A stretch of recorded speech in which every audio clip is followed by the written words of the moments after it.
Today, we're out to take a look at some of the shorelines of Thurston County and some of the development that's taking place along our shorelines. What people need to consider when they're buying a piece of waterfront property or developing a piece of waterfront property is these sites are semi-unstable because of the existing geology. To remove the existing vegetation and plant a lawn, for instance, has a significant impact in terms of the stability of the top of that bluff. When people do this, oftentimes what they'll find is a portion of their property breaking off at the top and dropping down at the bottom. You'll get slide events that you wouldn't normally see on adjacent pieces of property.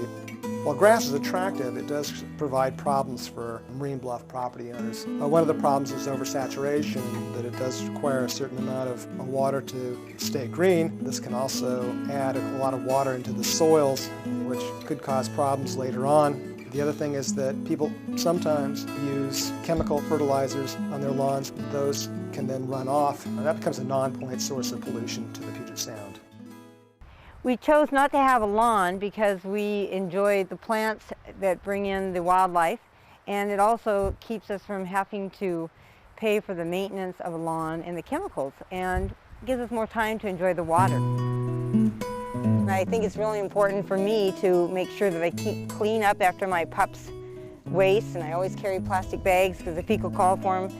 There's so many of us living here now, it's really important to clean up after our pets. One dog makes a big difference, and I can't just say, oh, well, you know, one time doesn't matter, because it does matter. Everything matters. It's important to leave as much of the native vegetation in place and to site your home back far enough so that it's not in peril. We believe that area to be located behind the 2-to-1 slope of the marine bluff, and even further back is actually safer. Oftentimes, by moving it further back, you gain some elevation and you also gain some view. The native vegetation is very important. The roots grow well on these soils. They hold the soils together, and they're also drought tolerant since they've always been there. They're not going to be something that's going to require a great deal of maintenance. The other important thing is the amount of transpiration and the amount of water that they take up and take out is important in terms of maintaining the stability of the geology on the site. So it's important to leave as much of the native vegetation as possible. It's important to us when we build our house to build it far back from the beach and to leave the trees intact. We even have a tree in the deck. The trees are more than just protection in the winter and the summer. They help stabilize the bank. They help the water retention. They help filter out the water and clean it. And the trees provide a lot of insects for the animals or the fish that live in the water.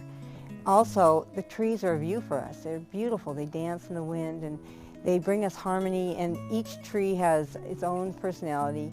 We love to go down to the beach and look at a view of the Olympics, but the trees are part of this place and make it special.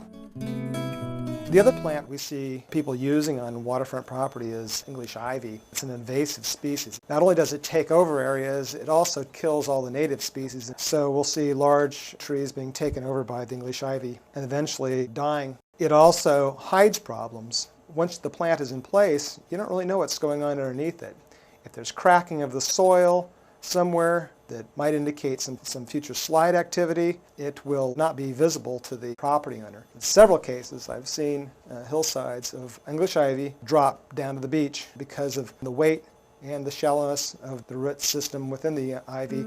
If you've got English ivy, you need to remove it in manageable sections and replant with erosion control native plants that are more suitable to the site.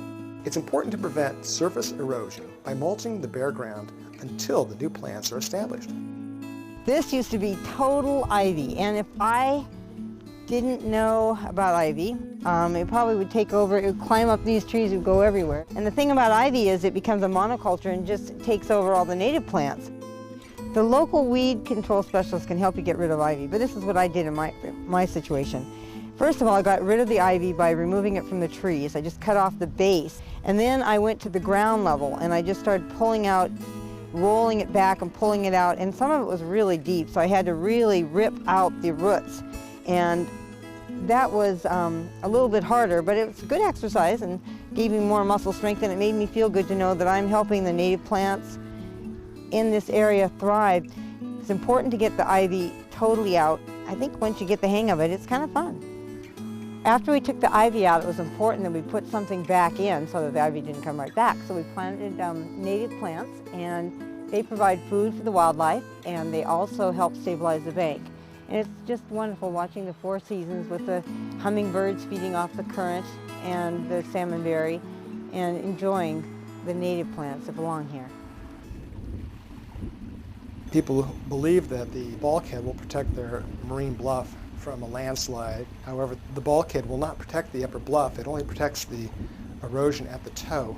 The upper bluff is still subject to a slide event, and this is often precipitated by the removal of vegetation and poor drainage methods on the property. Additional erosion could occur because of wind, freeze-thaw, and oversaturation of soils caused from the development itself on the upper part of the bluff. When the slide occurs, it either takes out the bulkhead by pushing it forward onto the beach and burying it, or just overtopping the structure that's at the toe of the slope. People see a greater amount of erosion occurring adjacent to a concrete bulkhead. This occurs when you get the energy reflecting off the concrete structure and then down on the beach. Not only does it erode in front of the bulkhead, but it also erodes the adjacent property as well.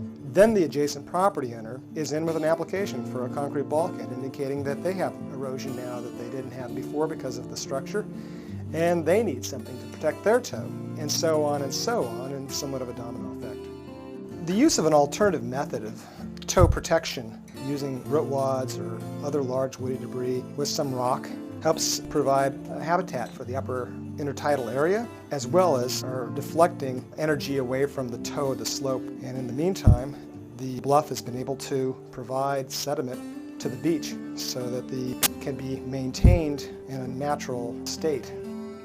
We see a lot of erosion and some slide activity occurring, primarily in areas where people have not protected their upland properties by using some sort of stormwater drainage devices, such as a tight line or a way of transferring the water from the built environment down to the beach successfully. Typically, the tight line will transfer the water from the roof drains, as well as where there's an impervious surface, that the water will then go into the drains and then be conveyed to the beach. If not correctly installed, these lines can cause more problems for the upland property as far as slide activities. In the past, we've seen slide events occur where the tight line breaks because of the type of material used, in which case now we have a very nervous homeowner who's located precariously on top of a marine bluff. Where the house was 50 feet from the top of the bluff, it's now 20 feet from the top of the bluff. Once water has been placed into a tight line, it can move quite fast through the line down to the beach. That's why it's important to have a dissipator at the end. Oftentimes this can be like a wire mesh bag full of rocks, or can be some more organic method using woody debris and rocks together. It's important to dissipate the water to avoid the scouring away of sediments at the upper tidal zone that forage fish depend upon. People want access to the shoreline. We prefer that property owners work together or create a common access in a location that has the least amount of impact along the shoreline. Problems associated with shoreline access are large stair structures having to be constructed, requiring the removal of a lot of native vegetation and possibly adding to the instability of the marine bluff.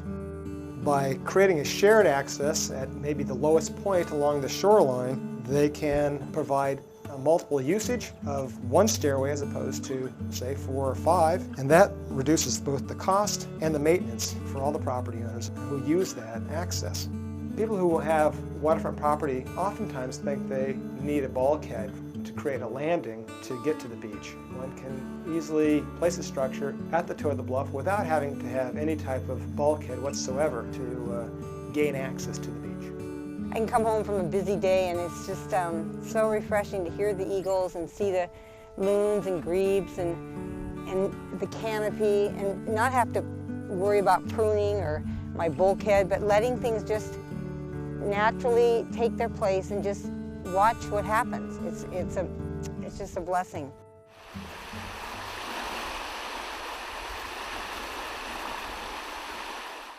Maintaining trees along shorelines is critically important to protecting property. The trees' canopies intercept rainfall, and their roots remove water from the soil and transpire it back to the atmosphere.